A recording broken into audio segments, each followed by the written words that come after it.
And what we said is we want to depressurize, de-escalate, and ultimately integrate the Middle East region.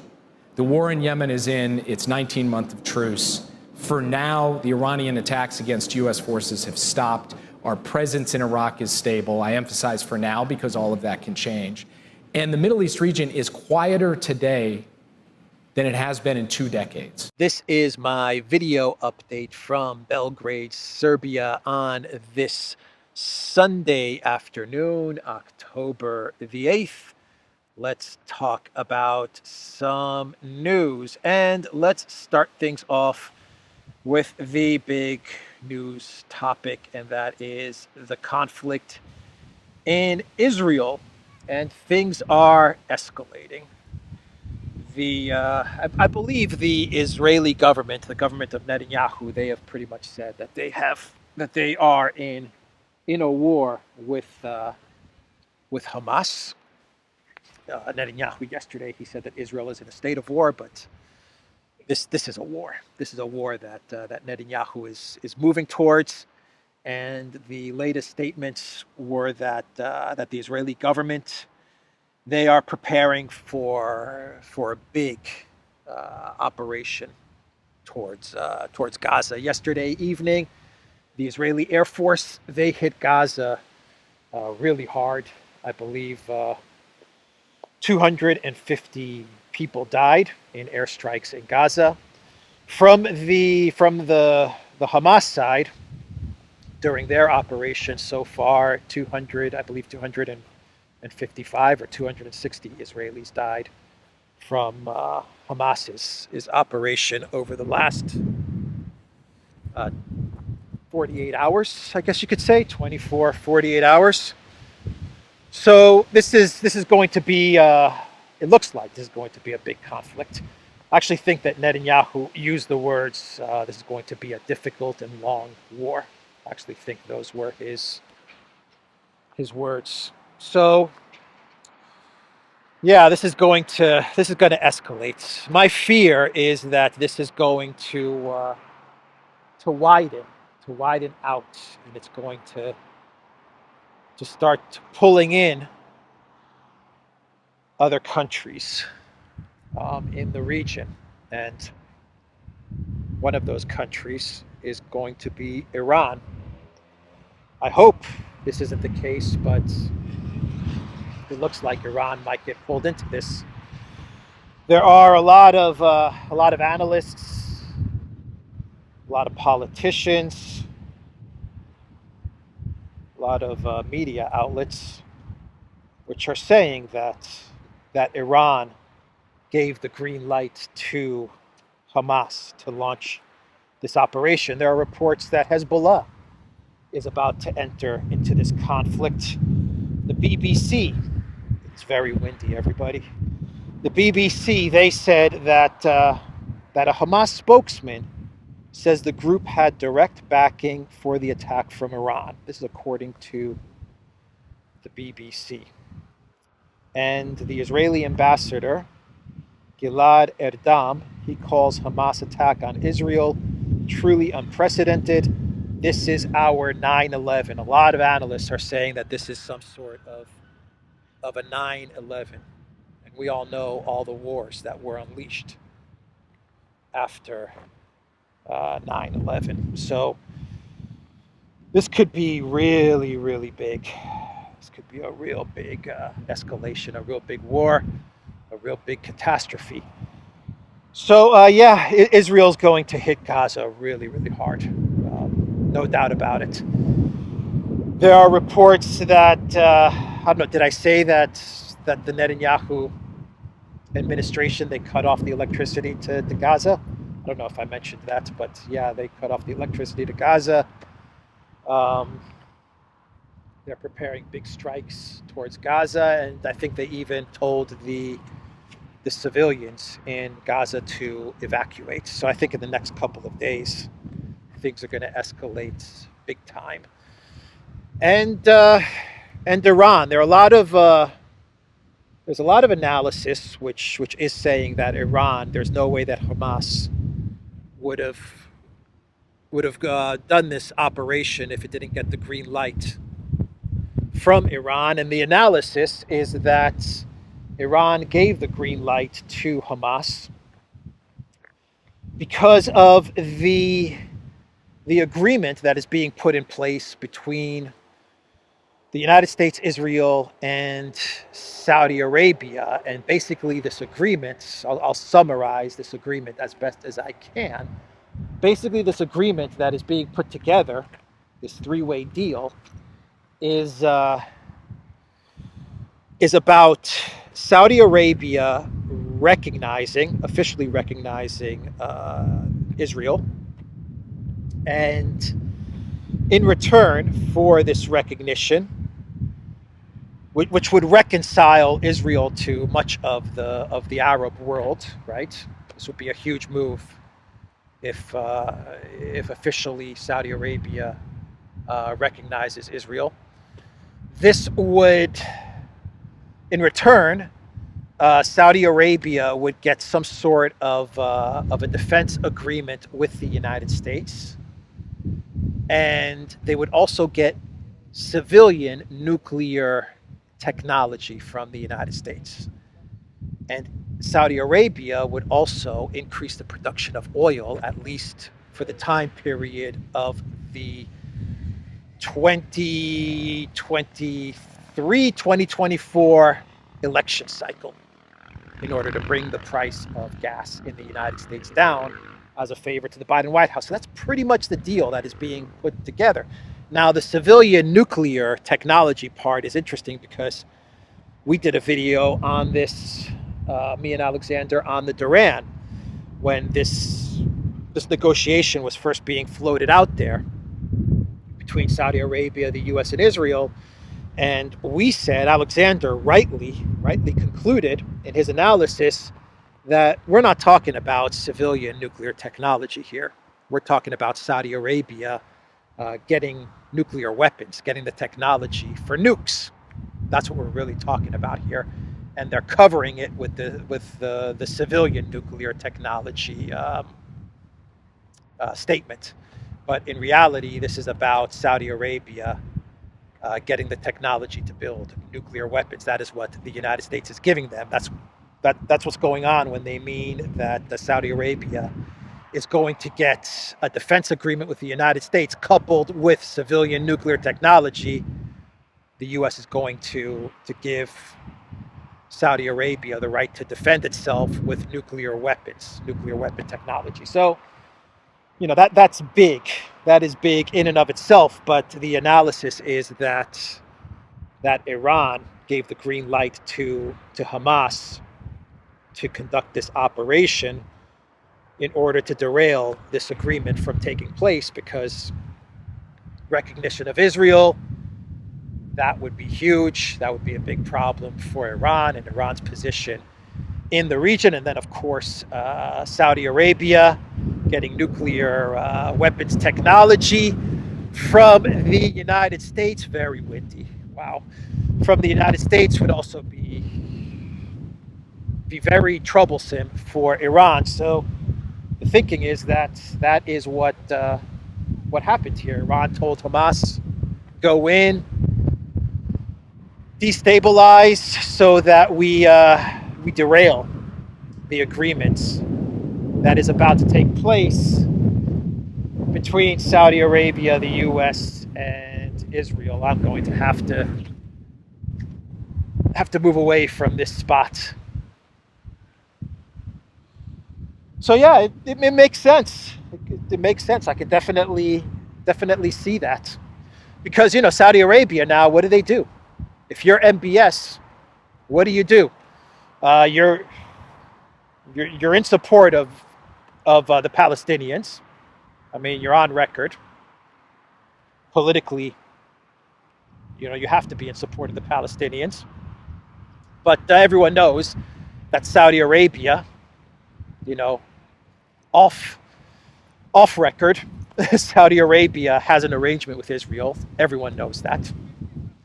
And so, what do you do now if you're Saudi Arabia and you're close to this three-way deal and close to to recognizing Israel and close to getting nuclear weapons. What do you do? And keep in mind, to make things even more interesting, more complicated, Saudi Arabia and Iran are BRICS Plus members, right? So, and of course you have China and the rapprochement that was brokered by China between Saudi Arabia and Iran. And so another line of thinking is, because a lot of people ask, a lot of people are kind of wondering, myself included, how did this operation take Israel intel, U.S. intel? How did it take them by surprise? Did they not see this coming?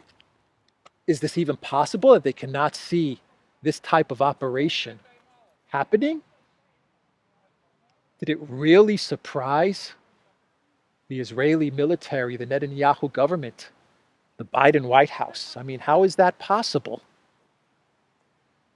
I don't know if you guys recognize that statue right there.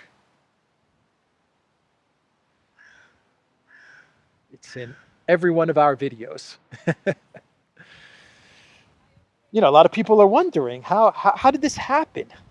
You know, did U.S. intel not see this? Did Israeli intel not see this coming?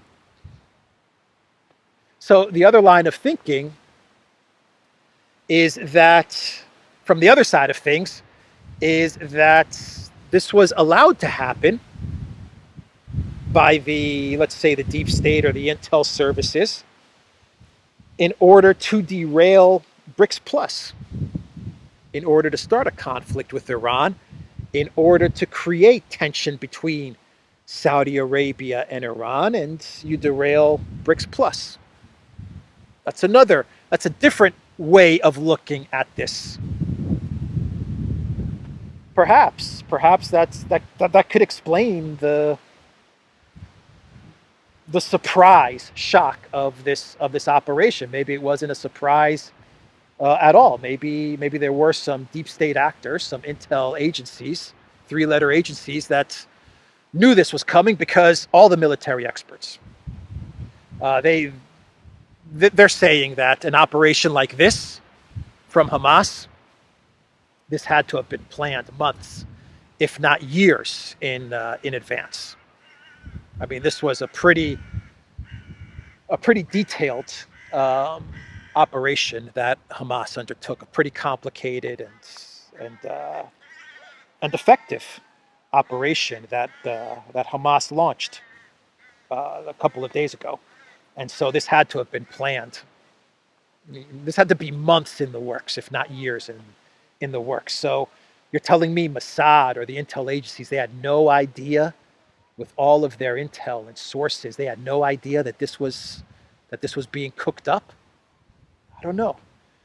You know, maybe Netanyahu, maybe Mossad, maybe they were so distracted with internal politics, with the judicial reform issue that is happening in Israel, the protests over the last, 6 months that have been taking place almost on a daily or weekly basis.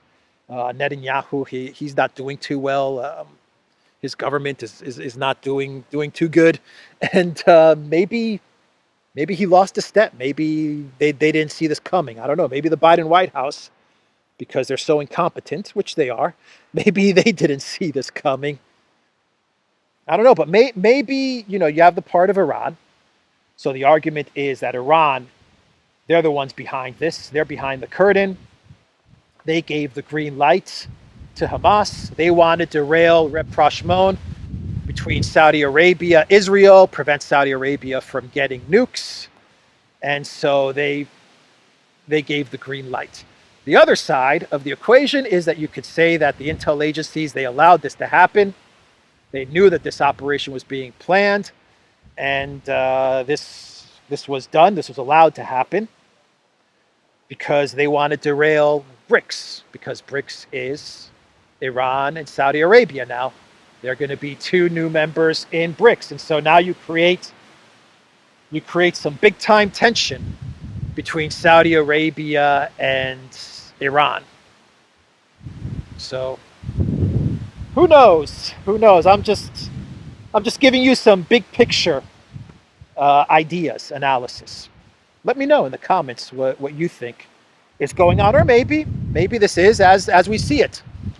Maybe Hamas, they put together a very good operation. They kept everything very, very quiet, and it caught everyone by surprise. That could also be the situation as well. So this conflict, this war that is brewing, that has started. You could say it has started, and I don't mean the decades and decades long war that we all know has been taking place between Israel and the Palestinians. We know the history, but this specific war, this war that's taking place right now,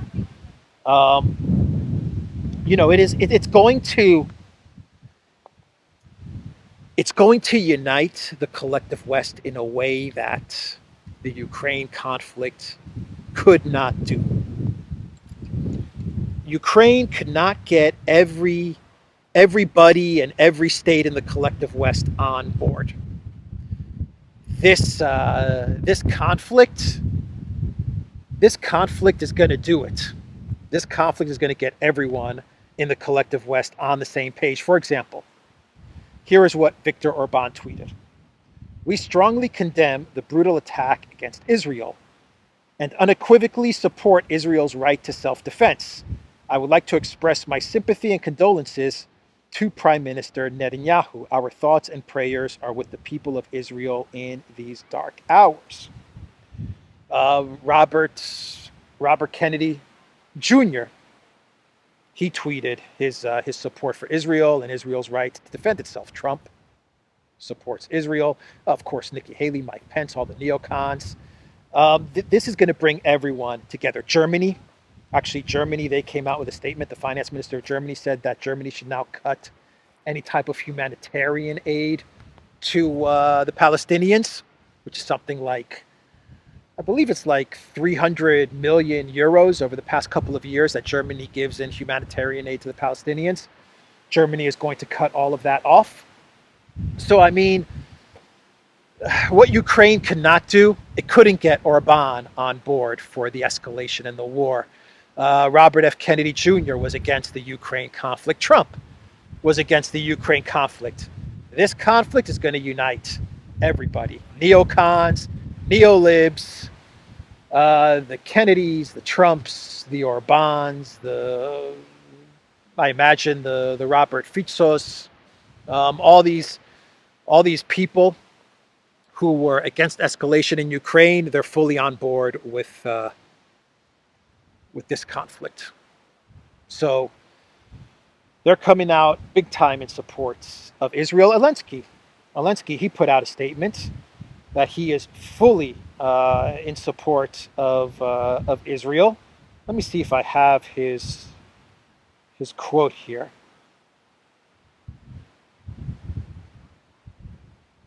I think I have it bookmarked. Here we go. Yes, I do. So this is what the Foreign Ministry of Ukraine wrote on Twitter. Ukraine strongly condemns the ongoing terrorist attacks against Israel, including rocket attacks against the civilian population in Jerusalem and Tel Aviv. We express our support for Israel in its right to defend itself and its people. And Zelensky said on Telegram, he said that, or he urges the whole world, to support Israel in its fight against Palestinians. Horrible reports from Israel. My condolences to everyone whose family and friends died in the terrorist attack. Israel's right to defense is beyond any doubt. So Ukraine is fully in support of Israel in this conflict. The only two countries, by the way, Pakistan, they came out with a statement and they're in support of the Palestinians. The entire Arab world, from what I understand, including Saudi Arabia, are in support of the Palestinians. You can see the divide. You can see the divide that is taking place. But there are two countries that are calling for diplomacy and negotiations. And those countries are China and Russia. China and Russia, they have excellent relations, both with Israel and the Arab world and the Palestinians. So they're coming out with statements saying that this conflict cannot be solved militarily, and both parties need to sit down and solve this problem with diplomacy. Maria Zakharova released a special statement on this matter, and I quote, "We call on the Palestinian and Israeli sides for an immediate ceasefire, renunciation of violence, exercising necessary restraint, and the launch, with the assistance of the international community, of a negotiation process aimed at establishing a comprehensive, lasting, and much awaited peace in the Middle East. The escalation in the region is yet another manifestation of the closed cycle of violence." And Zakharova added that Russia believes the 75-year-long conflict cannot be solved through military means. The flare-up is a result of a chronic failure to comply with relevant UN and Security Council resolutions, as well as a derailment of the peace process by the collective West. That is the statement from the Russian Foreign Ministry. So this conflict is going to create a very clear divide, something that the Ukraine conflict could not accomplish. This conflict is going to create a very clear divide between the collective West, much of the collective West, and much of the rest of the world, I imagine. That would be my hunch on this divide. But definitely the collective West and the Arab world, you're going to have a big divide. Of course, once again, Saudi Arabia, Iran. I think this is the relationship that we have to keep an eye out for, and I think this is the relationship that's going to really be tested. This new rapprochement between Saudi Arabia and Iran is going to be tested in a very, very big way. So for the United States, the Biden White House, they're getting slammed for what is taking place in Israel. Basically, the criticism is that U.S. intel failed. It failed. It didn't pick up the operation from Hamas. And so a lot of people are asking, what is the White House doing? Where were you guys? Jake Sullivan, just like 2-3 weeks ago, he said, and this is in a video statement, he said that the Biden White House, they've pretty much achieved relative peace in the Middle East. Things have calmed down under the Biden White House's watch. And obviously, that is not the case. That is not the case. And that's on video. So, what is going on? That's what people are asking of the Biden White House. What are you guys doing? How did you allow this to happen? That's the criticism that the Biden White House is taking on right now.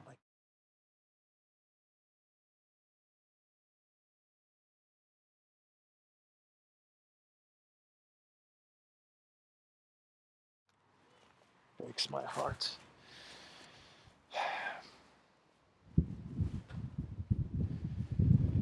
So, what's going to happen in the U.S. with this conflict if it continues to escalate? This is happening. Okay, so this is happening during an election cycle. If the Biden White House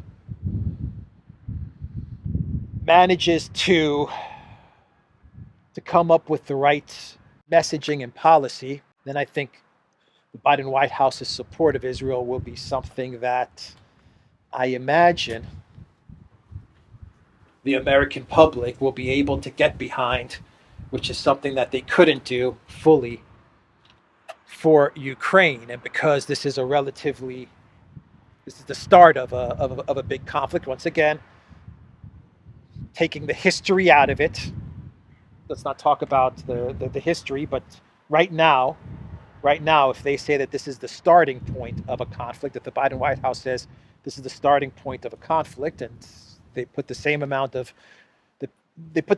of messaging that, let's say, they put together for Ukraine, well, for the next year, they could have the support of the American voter there. Of course, on the other side of things, the Republicans, they're going to hit the Biden White House with messaging which is along the lines of, you guys were asleep and you allowed Israel to be attacked like this. So that's going to be the criticism that they get. But of course, you always got to remember that the Biden White House controls the media. So the Republican messaging, they're going to try to paint the Biden White House as incompetent and as failing Israel. But the Biden White House, they are going to, I believe, their message is going to be that they're going to support Israel. They've already given $4.5 billion. They're going to give another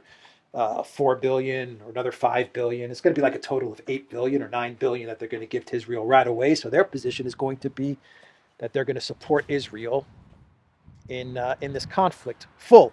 And it gives the Biden White House a type of, I don't want to say a full off-ramp from Ukraine, but it gives the Biden White House a way to move away from the debacle that is Ukraine and to get America invested in a new war. And the nuance of the history and the nuance of the conflict between Israel and the Palestinians is extremely difficult. I'm no expert in this. By no means is this my wheelhouse. But there's a huge history here. And I think that in the United States, they're not going to really get into the history of this, and they don't need to. The Biden White House is not going to feel a need to get into the history of this. They're going to start things from this day, from 2 days ago, October 6th, October 7th. That's going to be the starting point of this conflict, and that is going to be what is going to get the American public invested in this conflict. Where have I gone? Can I even get out? Let's see if I can get out, guys. So yeah, that could be what goes on in the United States, This could provide the U.S. and the Biden White House with an off-ramp. And I think that's what they're going to use this for, as some sort of an off-ramp out of Ukraine as they head into the election season. Ukraine is a failure. They messed up, but, they can now get everyone on board for this war. And I think it could be an easier sell than Ukraine. Once again, if you don't get into the history, if you ignore the decades and decades of the 75-year history that Zakharova was talking about, if you don't mention that, well, you have 1 year until the elections. You can get most of the voting public on board for your policy on this conflict. All right. So let's transition now to Ukraine. I think this is a good way to segment into my next story, because the Telegraph is reporting that Professor Biden, he is thinking about approaching Congress and telling Congress to approve a $100 billion package to Ukraine as a one and done package of financial support to Ukraine. $100 billion.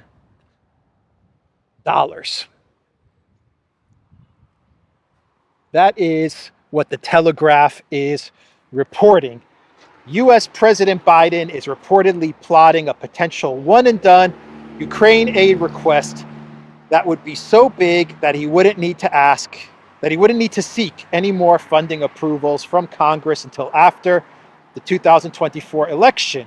The Telegraph reported on Saturday. The new Ukraine aid request could be as large as $100 billion, enough to avoid continued legislative controversies that could hinder Biden's re-election bid next year, the British newspaper said, citing people familiar with the White House discussions.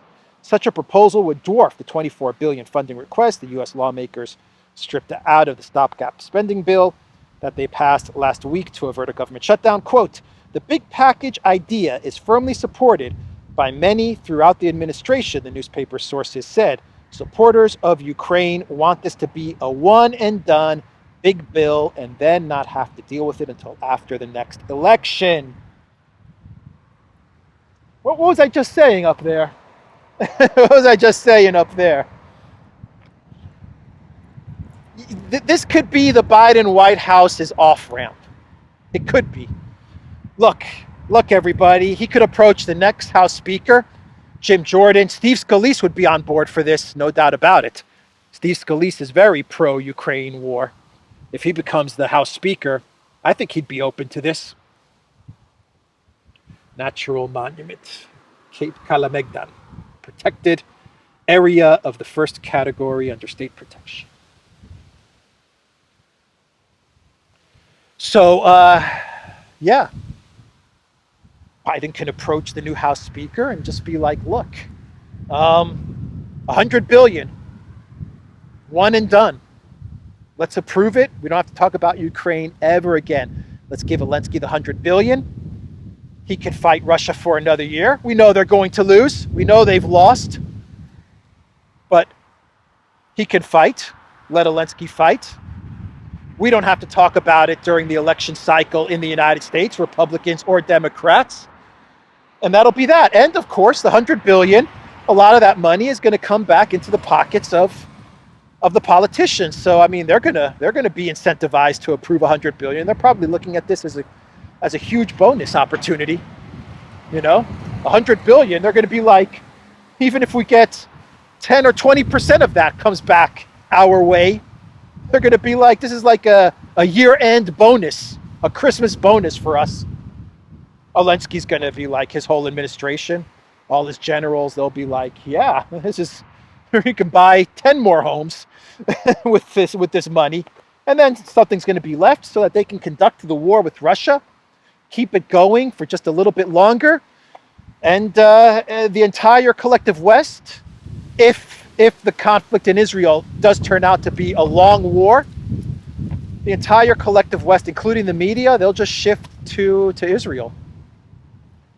And Ukraine will just be forgotten about till after the 2024 elections. I've been saying this for a while, that one of the goals of Sullivan and all of these campaign guys in and around Biden is, how do we figure out a way for Project Ukraine to make it past the November 2024 finish line? How do we make Project Ukraine a non-issue for the elections? Because it's a catastrophe for us if this becomes an issue. This could be the way. Yeah, they take a hit in popularity, in support. They get criticized for giving $100 billion. But you know what? It'll be 1 week of criticism. People will be upset. How can you give $100 billion to Ukraine? But after the 1 week, after a week or two, people will forget about it. And it's early in the election cycle that once they give the $100 billion, give it to Zelensky, they say, now just go away and fight Russia. Just make it to November. Just make it to November, after November, whatever. Just leave us alone. And the media is going to be focusing on Israel and the conflict with the Palestinians, and that'll be that. It's a possibility. I'm not saying this is what's going to happen, but there you go. The Telegraph is saying $100 billion is what Biden is thinking about. A one and done. One and done. Of course, these things never work out according to their plans, but this is the way these masters of the universe think. They think they can solve everything. Oh man, that is awesome. That is awesome.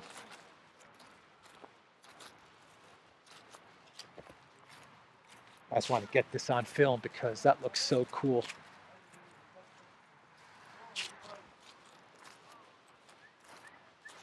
So let's do a couple of, should we do some clown worlds?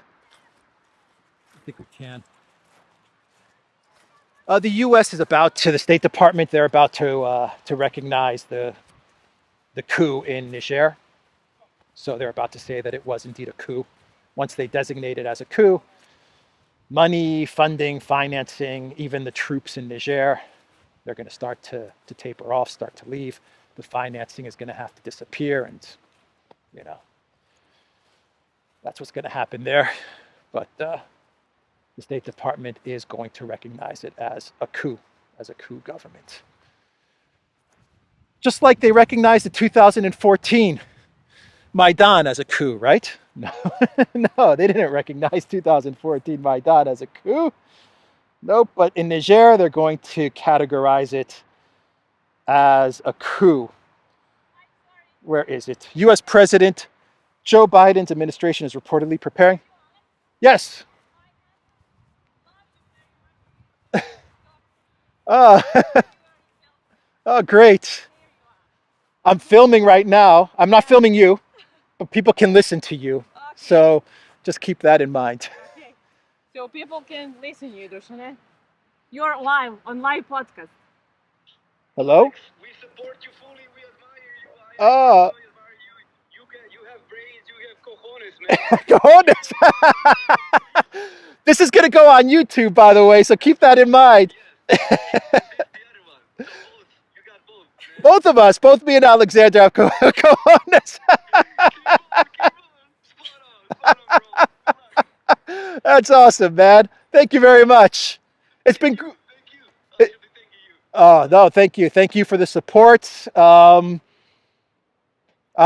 blushing, man. I've you know, it's always great to get a compliment. Someone saying, you know what, man, you've got big cojones.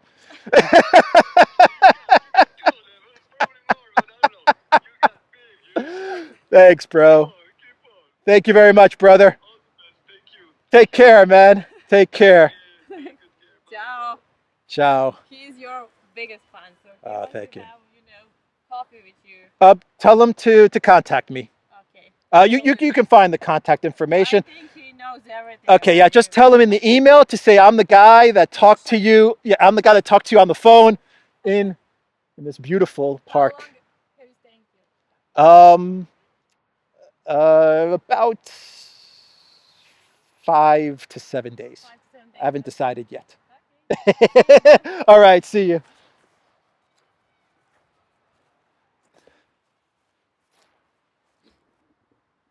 So yeah, Niger, what was I saying? What was I saying here? Real quick, US President Joe Biden's administration is reportedly preparing to officially designate July's military takeover of Niger's government a coup d'etat, a legal step that will limit Washington's ability to collaborate with the West African nation on counterterrorism operations in the region. And then the State Department came out with a statement and it said it is going to officially recognize the events in Maidan and the government in Ukraine as a coup d'etat government. No, it's not. No, it's not. All right, so let's do a clown world and we will wrap this video up. Isn't that awesome? Isn't that awesome, man? This is such a cool place. I feel like I'm back in time. Anyway, what do I have here for Clown World? Well, Zelensky didn't get the Nobel Peace Prize. He was snubbed for the Nobel Peace Prize after being the clear favorite, according to Newsweek. And who did get the Nobel Peace Prize? Let me see here.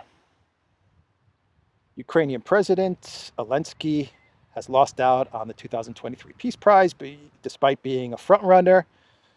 Let's see. Writing on X, the committee announced the prize has been awarded to Narges Mohammadi, An Iranian human rights activist. She is serving a sentence of 10 years and 9 months, accused propaganda against the Iranian state and actions against national security. Well, there you have it.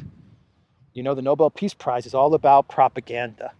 And whatever country or whatever person they choose as the Nobel Prize peace winner, not all the time, some of the times when they choose someone for the Nobel Peace Prize, they do it because they want to demonize that country, because they want to start something. And so there you have it.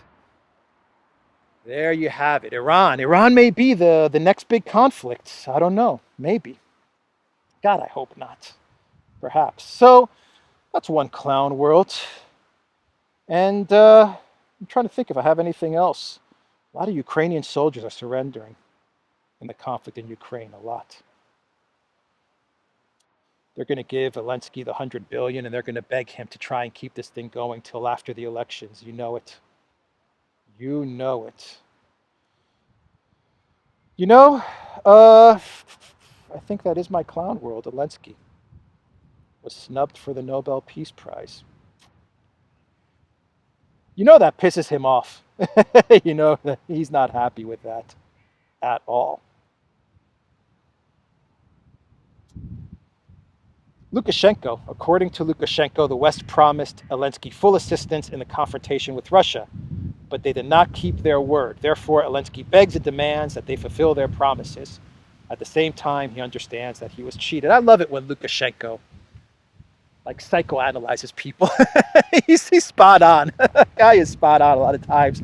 Basically, Lukashenko is saying, you know, Zelensky, he felt like he should get a whole lot of stuff, and he didn't get that stuff, and now he's PO'd.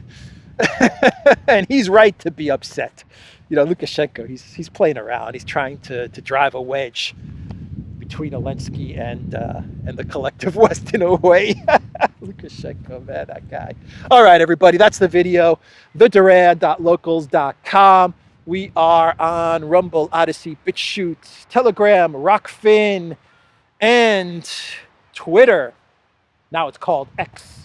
And go to the Duran shop. Pick up a hoodie.